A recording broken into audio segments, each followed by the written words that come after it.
What's up guys, Mr. Dan here, back again for another Martial Arts Monday review. And as many of you who watch the channel know, I have lately been reviewing a lot of the Bruceploitation subgenre films that star people like Bruce Lee, Ho Jintao. But I thought it would be kind of cool to go back and just do all the films from the man himself, the incredibly influential Bruce Lee, and the first one will be The Big Boss. Now, looking at the cover of this DVD from 20th Century Fox, you see a different title. And the funny thing is I recorded this entire video, accidentally deleted it, but in the meantime I went on vacation, came back, and this Bruce Lee Ultimate Collection that I ordered was from eBay was waiting for me at home. So I also have this copy under the appropriate title, the actual title, The Big Boss. This is his first film, so I figured I'd go back to the beginning, and there it does say AKA Fists of Fury. So it appears that 20th Century Fox retitled this one probably to capitalize on the next film, Fist of Fury. A few of his films have alternate titles, not many. That was more of a hallmark of the Bruceploitation genre where it's almost hard to keep track. At any rate, as far as this box set, by the time you see this, the Hobbs Horror Supportacular that took place on Saturday will be over. I'm getting ready to for my installment at 11 a.m. today. So by the time you see this, that will be over. So I will be talking more about this set during that stream. So if you want to go back and check out that, I'll be talking about this on the channel as we go. But yeah, I was very happy. I actually didn't mind that video was accidentally deleted because I was able to watch this copy as well and check out some of the special features, and I have more information for you. I also found an article on Screen Rant about how Bruce Lee replaced James Tien, who's I guess the second leading actor in this film, as the main actor. So that's an interesting story. So we'll get into it. Yeah, this, like I said, this is Bruce Lee's first film.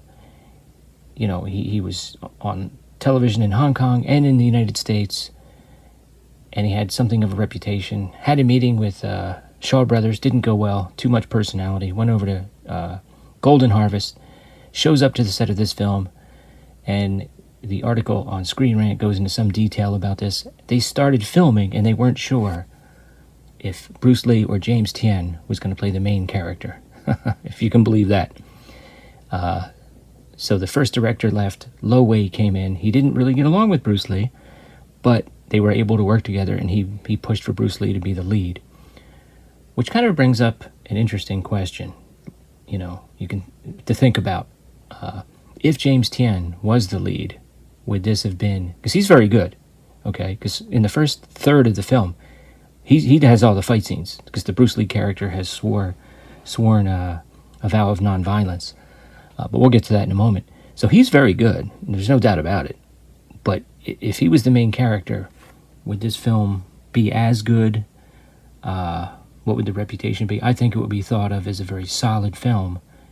But what that question really sort of illustrates or causes us to think about is just what made this guy so special, Bruce Lee. And you could just, first of all, his physical appearance, the way he moves, the way he looks, the way he carries himself. I mean, you know, once he starts moving, you can just tell this is a guy who's in shape, and he just looks the part. You know, not every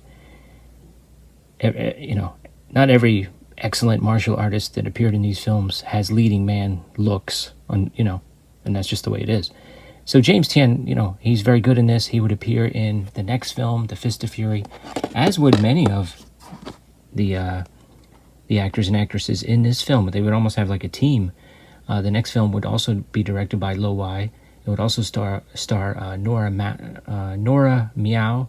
I said it again. Mao.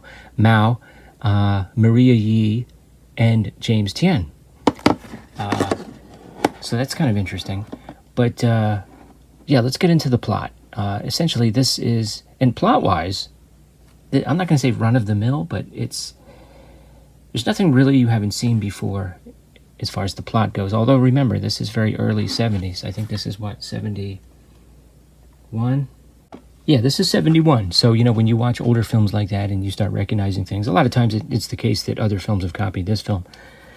But And the plot is very good. It involves, the twist is that you have a character that shows up to work in a foreign country, Thailand. I guess jobs are scarce back home, and he apparently has had some trouble in his past, so he's sworn to his relatives that he will not engage in any fighting, and that's put to the test right away as him and his uncle, who is introducing him to sort of the Chinese expat community and many of his cousins in Thailand who work in this ice factory.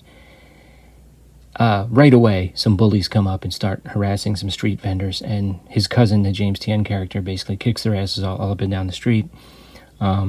And the Bruce Lee character just watches.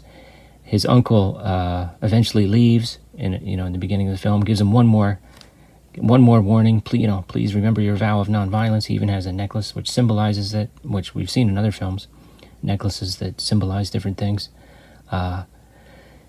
And he begins to work at the factory, and they also discuss how supposedly somebody else went back to China, but the uncle says, "Oh, I don't, I never saw him again. I never saw him return. I don't know what you're talking about." So low key, they're kind of worried about somebody missing, and then lo and behold, two of the other workers accidentally break open one of the blocks of ice and find something inside that shouldn't be inside, and they are invited to meet the big boss after dinner, and the next day they don't show up for work, and the bosses make some excuse. So now the Chinese workers at this factory are getting kind of concerned, and they're kind of, the big boss has a son who runs with this gang, so they make some trouble for the James Tien character. There's a few more fight scenes. The Bruce Lee character is having some problems holding back. Eventually, the boss invites him to dinner, plies him with alcohol and a very attractive young lady, and makes him a supervisor. So that kind of, for a time, sort of quenches the fires of rebellion in the factory, and creates some resentment between the Bruce Lee character and his co-workers. But these bad guys are evil. And this is a hard R movie, okay? There's sex, nudity, violence in this, adult themes. These are bad guys. Like, they just can't stop. They got away with a few things, but they just can't stop. So a few more people go missing, and, the bad guys, as is often the case, is kind of lecherous and has his eyes on Bruce Lee's female cousin, and that leads to a situation which eventually causes the Bruce Lee character to spring into action. And I mean spring into action. I'm not really going to say too much more about the plot. You can probably figure out how that goes. This is an excellent debut film from Bruce Lee. Very well made. Kind of cool to look at. There's something comforting about this film. I can't really explain it, even though much of it is very familiar. It looks good. Lo Wei did a good job. All the acting in it is actually very good. From Bruce Lee, James Tien, all of the relatives, the villains. The fight scenes are excellent. You can tell Bruce Lee just brings a little something extra to these fight scenes. Lots of leaping kicks. The weapon of choice is usually knives. A lot of the bad guys will carry knives. Occasionally, they will just pick up whatever is laying around. So in the factory, they're picking up like giant ice tongs and things. And so the fight scenes are excellent. A really good climax in broad daylight on the front lawn of the main bad guy's plantation. And they don't really hold anything back. Now, both of these versions are the same length. I believe it's 99 minutes. Apparently, there is a version which puts in a few seconds of violence that was taken out of the original, and I don't think I have that on either one of these.